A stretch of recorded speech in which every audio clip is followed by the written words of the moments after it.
आजकल हम सब चाहते हैं कि हम जिस तरह से होटल में जाते हैं, रिसॉर्ट्स में जाते हैं या बहुत सारे लग्जरियस रूम्स देखते हैं और हम सब सोचते हैं कि हमारा घर भी ऐसे ही दिखना चाहिए।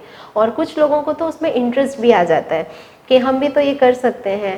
एंड ऑफ कोर्स हर एक को अपना घर सजाना तो खुद को ही पसंद है। हर एक जन खुद सोचते हैं कि हमारे घर पे कहाँ फर्नीचर आना चाहिए, कहाँ स्पेशियस बेड सोफ़ा कहाँ पे होना चाहिए एंड एवरीथिंग। सो इन्हीं सब चीज़ों में अगर आप बहुत ज़्यादा दिलचस्पी रखते हैं और इसी को अगर आप अपना करियर बनाना चाहते हैं तो आज हम इसी करियर के रिगार्डिंग बात करेंगे। आज हम जो करियर के रिगार्डिंग बात करने वाले हैं उसका नाम है इंटीरियर डिज़ाइनर। इंटीरियर डिज़ाइनर मतलब जैसे नाम से ही समझ में आता है कि अंदर के जो डिज़ाइंस होते हैं, फिर वो किसी भी घर के हो सकते हैं, हॉस्पिटल के हो सकते हैं, कॉरपोरेट वर्ल्ड के हो सकते हैं, रेसिडेंशियल एरियाज़ के हो सकते हैं, राइट। इसको डिज़ाइन करना, स्पेशियस बनाना, बहुत ही प्रेजेंटेबल बनाना, इन सब कामों को बोलते हैं इंटीरियर डिज़ाइनिंग। एंड आज हम देखने वाले हैं कि इंटीरियर डिज़ाइनर आप कैसे बन सकते हैं, क्या क्वालिफिकेशन रिक्वायर्ड है, कितना स्कोप है एंड क्या स्किल्स लगेंगे, कितने रोल्स एंड रिस्पॉन्सिबिलिटीज़ होते हैं एंड सो ऑन। बट शुरू करने से पहले again, this is Saima Shaikh, a certified career counsellor. Crossroad के इस न्यू एपिसोड में आप सबका स्वागत करती हूँ। सबसे पहले आज देखेंगे कि टिपिकली हमें क्या स्किल्स रिक्वायर्ड है कि आप एक अच्छे इंटीरियर डिज़ाइनर आप बन सकते हो। सबसे पहले तो देखिए, अगर आपको इंटीरियर डिज़ाइनिंग करनी है, बनना है इंटीरियर डिज़ाइनर, तो आपको उस पर्टिकुलर फील्ड के बारे में बहुत R&D करना पड़ेगा, रिसर्च करना पड़ेगा। थोड़ा बहुत R&D, हम बोल सकते हैं कि 80% आपका जो काम है ये R&D करने का, वो आज मैंने और हमारे R&D टीम ने आपको करके दे दिया है। लेकिन अगेन डिटेल में कॉलेजेस, क्लासेस, अगर इंस्टीट्यूट्स देखने हैं तो ऑफकोर्स आपको थोड़ा पर्सनल लेवल पे भी वो करना पड़ेगा। उसके बाद आपका एजुकेशन एंड क्वालिफिकेशन होना चाहिए उसमें। प्रैक्टिकल एक्सपीरियंस बहुत ही नेसेसरी है इसमें। जैसे मैं कॉमर्स रिलेटेड वीडियोस में बताती रहती हूँ कि CA करो या CS करो तो उसमें कैसे प्रैक्टिकल एक्सपीरियंस आप गेन करते हो, वैसे इसमें भी कुछ इंटर्नशिप्स आप करना है आपको, और प्रैक्टिकल एक्सपीरियंस गेन करना बहुत ज़रूरी है। बहुत अच्छे इंटीरियर डिज़ाइनर के अंडर काम करके 6 महीना 8 महीना भी आपको ये अच्छा एक्सपीरियंस हासिल आप कर सकते हैं। आपके स्किल्स को आपको टाइम एंड अगेन डेवलप करना पड़ेगा, बिकॉज आपको खुद को पता है, अभी अगर हम रूरल एरियाज़ में भी देखेंगे, खुद के गांव में भी देखेंगे, तो पहले कच्चे मकान होते थे, देन थोड़े बहुत अंडर डेवलप्ड घर होने लगे हैं। बट अभी आई एम श्योर मैक्सिमम लोगों के गांव में भी ग्राउंड फ्लोर मतलब G+2 G+1 जैसे बंगलोज काइंड ऑफ घर बन चुके हैं, which is very presentable actually. इस तरह से आपको इसमें टाइम एंड अगेन खुद के स्किल्स को डेवलप करना पड़ेगा। आपका खुद का आपको पोर्टफोलियो बनाना पड़ेगा, बिकॉज इंटीरियर डिज़ाइनिंग एक ऐसा करियर है जिसमें आप बिजनेस भी कर सकते हो, जॉब भी कर सकते हो एंड फ्रीलांसिंग में आप काम भी कर सकते हो, यानी फ्रीलांसिंग में आप एक्स्ट्रा इनकम भी अर्न कर सकते हो। नेटवर्किंग बहुत मायने रखता है, तो इसमें आपका नेटवर्किंग स्ट्रांग होना चाहिए, आपके कनेक्शंस, आपका रिलेशनशिप आपको बहुत ही स्ट्रांगली बिल्ड करना होगा। एज आई सेड, अपडेटेड रहना पड़ेगा। अगर बहुत बड़ी कंपनी में जॉब करना है, मल्टीनेशनल कंपनी में जॉब करना है, या आपके खुद के बिजनेस को, स्टार्टअप को बड़े लेवल तक लेकर जाना है, तो कुछ नेसेसरी सर्टिफिकेशंस लगेंगे, लाइसेंसेस लगेंगे, वो लेना ज़रूरी है। एंड अकॉर्डिंगली आप इसमें अपना करियर जो है वो लॉन्च कर सकते हो। नाउ मैं आपको कुछ रोल्स एंड रिस्पॉन्सिबिलिटीज़ बता देती हूँ शुरू करने से पहले कि आपके इंटीरियर डिज़ाइनर अगर आप बनते हो तो आपके ऊपर क्या रोल्स एंड रिस्पॉन्सिबिलिटीज़ आ जाएंगे। सबसे पहले तो इसमें आपको बहुत सारे क्लाइंट कंसल्टेशंस लगेंगे, मतलब क्लाइंट्स रहेंगे, उन्हें कंसल्ट करना होगा, एडवाइस, सजेशंस, बहुत सारी चीज़ें बतानी पड़ेंगी। प्लानिंग, स्पेस प्लानिंग वगैरह आपको आना चाहिए, वो उन्हें आपको बहुत अच्छे से बताना पड़ेगा। ऑनेस्टली स्पीकिंग, रिसेंटली मैं भी खुद के लिए पर्सनल यूज़ के लिए घर देख रही थी या कमर्शियल स्पेस देख रही थी, एंड मैंने देखा है आजकल के टाइम पे ऑफ कोर्स प्रॉपर्टी के रेट्स बढ़ते जा रहे हैं, एंड हमें जो पहले स्पेस मिलता था वो भी अभी कम होता जा रहा है। मतलब कॉस्टिंग ज़्यादा हो गई है और स्पेस भी उसमें कम मिल रहा है। कम स्पेस में ऑफ कोर्स हमें बहुत अच्छे से इंटीरियर डिज़ाइनिंग हमें आनी चाहिए, सो दैट उस कम स्पेस को भी, उस कम कारपेट एरिया को भी हम स्पेशियस बना सकें। स्पेस प्लानिंग उसी को हम कहते हैं। देन कॉन्सेप्ट्स, डिज़ाइंस डेवलप करने हैं, अपडेटेड रखने हैं, 3D विजुअलाइजेशंस हो गए, मटेरियल सिलेक्शन या सोर्सेज, रॉ मटेरियल्स के सिलेक्शंस, कैसा मटेरियल होना चाहिए, उसका सोर्स कहाँ से आना चाहिए, वो प्रोफेशनल्स के साथ कोलैबोरेट करना, उनके साथ काम करना, टाइम एंड अगेन ज़रूरत पड़ेगी प्रोफेशनल्स के साथ कोलैबोरेट करके काम करना। फर्नीचर हो गए, बाकी चीज़ें हो गई, टाइलिंग हो गया, फ्लोरिंग हो गया, इन सब चीज़ों को लेके कॉस्ट मैनेजमेंट, बजटिंग, कम से कम बजट में लोगों को आजकल सब अच्छी चीज़ें चाहिए होती है। सो बजटिंग एंड कॉस्ट मैनेजमेंट आपको आना चाहिए, प्रोजेक्ट मैनेजमेंट आना चाहिए, client presentations, documentations, record keeping, ये आपका एक अच्छा स्किल होना चाहिए कि आपके पास ये रिकॉर्ड कीपिंग स्किल्स हो, ऑर्गेनाइजेशनल स्किल्स हो, and continuous learning with professional development. इसके अलावा अगेन कुछ स्किल्स बता दूं तो बेसिक स्किल्स, दैट इज़ आप क्रिएटिव होने चाहिए। ये फील्ड में बहुत ज़्यादा क्रिएटिविटी नेसेसरी है। Aesthetic sense, aesthetic sense as in थोड़ा लग्जरियस दिखे, थोड़ा प्रेजेंटेबल दिखे, एंड बोलते हैं ना बहुत ही मार्केट में जो अपडेटेड चीज़ें हैं वैसी एस्थेटिक सेंस आप में होनी चाहिए। Again space planning, technical knowledge, communication skills, हर एक फील्ड में, प्रोफेशनल लाइफ, पर्सनल लाइफ में communication skills matters a lot. Communication skills आपका बहुत ही स्मूथ एंड फ्लोटिंग होना चाहिए। प्रॉब्लम सॉल्विंग स्किल्स होने चाहिए। इंटीरियर डिज़ाइनर्स या interior designing is not easy cup of tea. हर एक को तुरंत पसंद नहीं आता है, उसमें बहुत सारे टाइम एंड अगेन एडिट करने पड़ते हैं, चेंजेस करने पड़ते हैं। सो आपको बहुत ज़्यादा पेशेंस भी रखना पड़ेगा, एंड प्रॉब्लम सॉल्विंग स्किल्स भी आप में होनी चाहिए। Attention to detail, of course, time management, collaboration, team work, and business acumen, इस तरह के कुछ स्किल्स हैं जो आपको आपके अंदर बिल्ड करने पड़ेंगे। नाउ मैं वर्ल्ड वाइड की अगर बात करूं कि इंटीरियर डिज़ाइनिंग अगर आपको करना है तो वर्ल्ड वाइड ऐसे कौन से टॉप इंस्टीट्यूट्स हैं उनकी कुछ बात कर लेंगे। बहुत सारे आजकल स्टूडेंट्स ऐसे हैं, स्पेशली जो डेवलपिंग कंट्रीज़ होते हैं ना, इंडिया, बैंगलोर, बांग्लादेश एंड श्रीलंका, ऐसे कुछ डेवलपिंग या अंडर डेवलप्ड कंट्रीज़ जो हैं, वहाँ से स्टूडेंट्स हमेशा ड्रीम रखते हैं कि डेवलप्ड कंट्रीज़ में जाके उन्हें सीखना है। सो अगर यूनाइटेड स्टेट्स, इटली या फिर यूके में अगर आपको जाके सीखना है तो मैं आपको कुछ कॉलेजेस या इंस्टीट्यूट्स के नाम बता देती हूँ। जैसे Rhode Island school of design यानी RISD है, Savannah college of arts and design SCAD है, Parsons schools of design again United States, ये जो मैं बोल रही हूँ वो यूनाइटेड स्टेट्स के हैं, Pratt institutes, New York school of interior design, ये बहुत ही रीनोन या बोलते हैं ना बहुत ही नामचिन्ह इंस्टीट्यूट्स हैं, royal college of art which is in UK, Politecnico di Milano, नाम से ही समझ में आ रहा है कि इटली में है ये, then Ecole Nationale Superieure des Arts Decoratifs यानी ENSAD, ये फ्रांस में है, इसका प्रोनाउंसिएशन आप समझ लेना, आपको नाम डिस्प्ले पे दिखेगा। Florence design academy again Italy, and Queensland university of technology which is in Australia. तो ये कुछ वर्ल्ड वाइड टॉप इंस्टीट्यूट्स हैं जहाँ पे आप कर सकते हो। मैं आपको अगेन एक शॉर्ट एडवाइस देना चाहूँगी कि अगर आप इंटीरियर डिज़ाइनिंग सोच रहे हैं और आप इंस्टीट्यूट्स देख रहे हैं तो इंस्टीट्यूट्स देखने में सबसे ज़्यादा मैटर जो करता है वो है उनके फैकल्टीज़, उनका एक्सपर्टीज़, उनके यहाँ से जो स्टूडेंट सिलेक्ट हो रहे हैं वो आज के टाइम पे कहाँ पे प्लेस्ड हैं, कितना अर्न कर रहे हैं, कितने वेल सेटल्ड है अपने लाइफ में, करियर में, and of course then again वो इंस्टीट्यूट आपके बजट में है या नहीं, आपका कॉस्ट, आपका लोकेशन किस तरह से मैटर करता है, ये कुछ चीज़ें। लोकेशन, कॉस्ट, ये सब तो हम इंडियंस देखते हैं, लेकिन जो सबसे ज़्यादा मैटर करता है वो है उनका सिलेबस, उनके फैकल्टीज़ का एक्सपीरियंस, उनके यहाँ से जो स्टूडेंट सिलेक्ट होते हैं, स्टूडेंट्स एल्यूमनी कैसा है उनका, ये सारी चीज़ें भी आपके लिए देखना बहुत ही ज़रूरी है।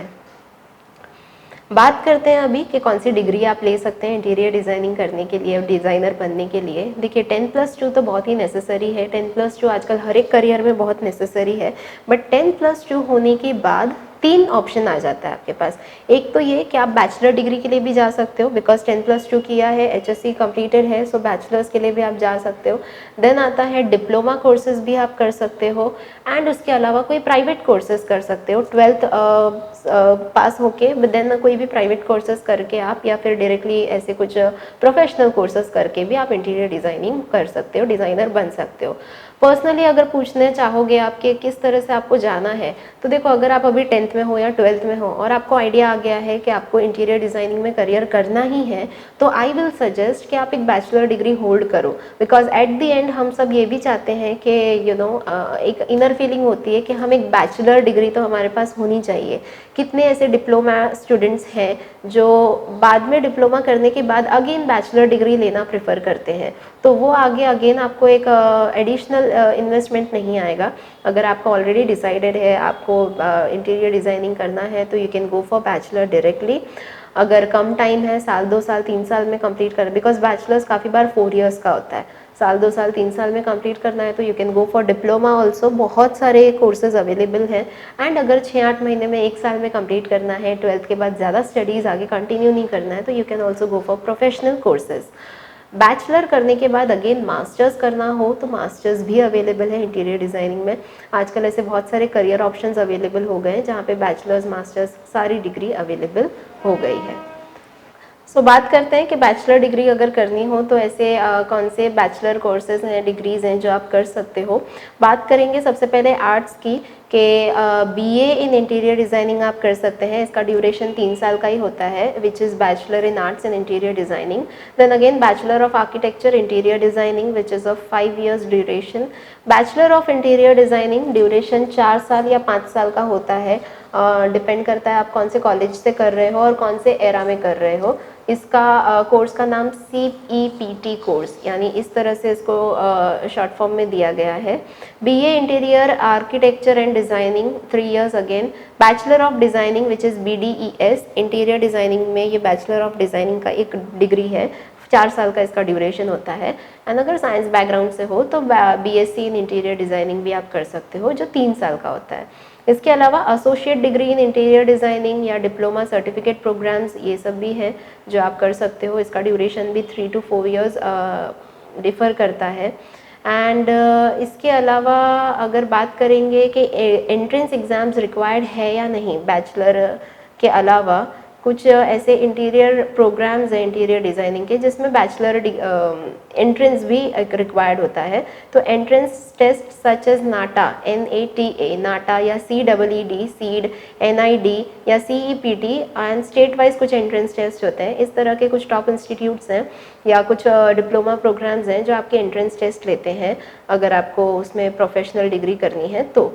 ग्रेजुएशन होने के बाद मास्टर्स के लिए जाना चाहो तो मास्टर प्रोग्राम्स हैं जैसे MA again masters in arts है, आर्किटेक्चर है, फाइन आर्ट्स है, MSc है, मास्टर ऑफ इंटीरियर डिज़ाइनिंग है, मास्टर ऑफ डिज़ाइनिंग मार्क बोलते हैं। एंड इस तरह से आप मास्टर कर सकते हो। Master of interior designing which is MID, master of fine arts which is MFA, master of architecture यानी march and master of science MS in interior designing and MDES which is master of designing. ये सारे degree 2 साल के होते हैं, master courses of 2 years। अगर मैं fees की बात करूं तो देखो फ़ीस डिफ़र करता है again institute to institute. Average आप पकड़ के चल सकते हो nearly around 60,000 to 3 lakh 4 lakh या 7 लाख तक भी इसके फ़ीस जाते हैं। ओवरसीज़ जाके करना चाहो तो ऑफकोर्स उसका आपका बजटिंग आपको उसमें देखना पड़ेगा, कौन से इंस्टीट्यूट से कर रहे हो, कौन से अकेडमी से कर रहे हो, उनके वेबसाइट पे आपको जाके ये देखना होगा, समझना होगा। एंड वो आपको कुछ इंस्टीट्यूट्स या कुछ अकेडमीज़ को शॉर्टलिस्ट करके देखना पड़ेगा पर्सनली। इंडिया के टॉप कॉलेजेस की बात करेंगे अगर, तो इंडिया में ऐसे टॉप कॉलेजेस जो हैं वो है अहमदाबाद में NID which is national institute of designing, ये मास्टर्स प्रोग्राम भी आपको प्रोवाइड करते हैं। National institute of fashion technology which is NIFT NIFT, CEPT university Ahmedabad में है ये भी, एंड पर्ल अकेडमी दिल्ली में है जो बैचलर डिग्री इंटीरियर डिज़ाइनिंग में देते हैं, कोर्स प्रोवाइड करते हैं। Srishti institute of arts design and technology which is in Bangalore, arch academy of design which is in Jaipur, School of Interior Designing SNDT Women's University which is in Mumbai, and Lovely Professional University LPU which is in Punjab। सो इस तरह के कुछ top institutes हैं जो overall India के मैंने आपको बताए हैं। अभी बात करते हैं कुछ मुंबई के भी, क्योंकि मैक्सिमम लोग इस तरह के करियर परस्यू करने के लिए स्पेशली माइग्रेट होते हैं, मुंबई में आते हैं और इस तरह के करियर को यहाँ से शुरू करने की कोशिश करते हैं। सो इन मुंबई की अगर मैं बात करूँ तो sir JJ school of arts, ये एक मुंबई में बहुत ही well known prestigious arts college है, स्कूल है जिससे आप कर सकते हो। Rachana Sansad school of interior designing again यहाँ से भी आप कर सकते हैं, ये सब मुंबई के ही हैं। SNDT women's university located in Mumbai Churchgate. Raffles design international, ये एक इंस्टीट्यूट है, टेक्निकल इंस्टीट्यूट है। INIFD international institute of fashion designing, यहाँ से भी आप कर सकते हो। LS Raheja school of architecture, ये आपने सुना होगा, Raheja school of architecture. And Pearl academy, इसका कैंपस मुंबई में भी है, दिल्ली में भी है, यहाँ से भी आप कर सकते हो। अभी मैं आपको लास्टली बताती हूँ कि टाइप्स ऑफ इंटीरियर डिज़ाइनिंग, यानी टाइप्स ऑफ इंटीरियर डिज़ाइनिंग मतलब ये किस तरह की डिज़ाइनिंग आपको करनी होती है। सबसे पहले आ जाता है residential interior designing. Residential interior designing मतलब घर जो होते हैं, जहाँ पे हम रिसाइड करते हैं, रहते हैं, उसका इंटीरियर डिज़ाइनिंग आप कर सकते हो। उसमें बहुत सारी चीज़ें आ जाती है। आजकल देखा होगा, स्पेशली आप जिस घर में रह रहे हो वहाँ पे भी किचन में मॉड्यूलर किचन्स होते हैं, मॉड्यूलर फिटिंग्स होते हैं, बाथरूम फिटिंग्स होते हैं, टाइलिंग, फ्लोरिंग, ये सब देखना होता है, बालकनीज देखनी होती है। Commercial interior designing, commercial interior designing जैसे ऑफिसेज हैं, स्टोर हैं, होटल्स हैं, मॉल्स देखा होगा आपने, जैसे डीमार्ट वगैरह में भी पता है एंट्री एग्जिट अलग होती है, ट्रॉली लेके आने जाने के लिए वो जो स्लिपरी फ्लोर होते हैं वो अलग होते हैं, वैसा। Hospitality interior designing, hospitality interior designing, यहाँ से इंटीरियर डिज़ाइनिंग एक्चुअली शुरू हुआ है।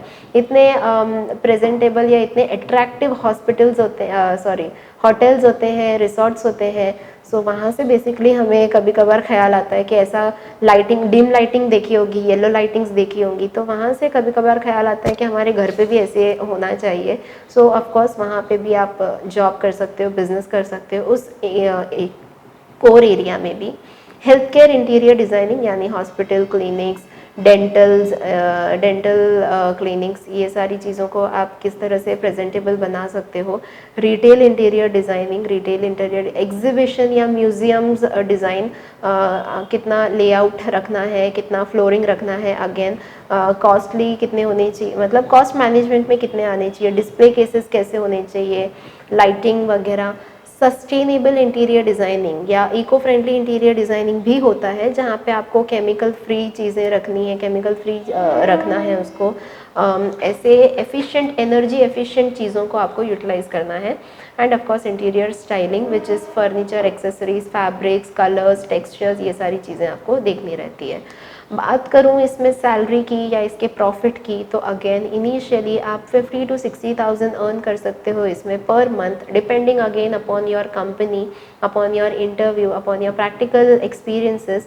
एंड ऐसे करते करते अगर आप बिजनेस मोड पे जाते हो तो एज आई सेड, बिजनेस में भी आप प्रॉफिट अर्न कर सकते हो, कहीं जॉब करके या खुद का बिजनेस करके, अगेन फ्रीलांसिंग में भी आप इसमें अर्न कर सकते हो। सो प्रॉपर मैं आपको सैलरी या इसमें अर्निंग प्रॉफिट नहीं बता पाऊंगी exact, but average is 50 to 60,000 per month and very करता है again depending upon your skills. I hope आज का ये वीडियो इंटीरियर डिज़ाइनिंग का ये पूरा कॉन्सेप्ट आपको काफ़ी डीप मिला हो एंड बहुत सारी चीज़ें इसमें आपके लिए क्वेरीज क्लियर हुई हो। इफ़ नॉट, एंड अगर और भी कुछ क्वेरीज हैं तो डेफिनेटली कमेंट सेक्शन में मेंशन कीजिए, हम उसे रिजॉल्व करने की पूरी कोशिश करेंगे। एंड आगे आने वाले वीडियोज़ में ऐसे और कौन से करियर हैं जिसके बारे में आप और इन्फॉर्मेशन चाहते हैं तो वो भी मेंशन कीजिए। फॉर टुडे या for now, this is Saima Shaikh signing off. Thank you.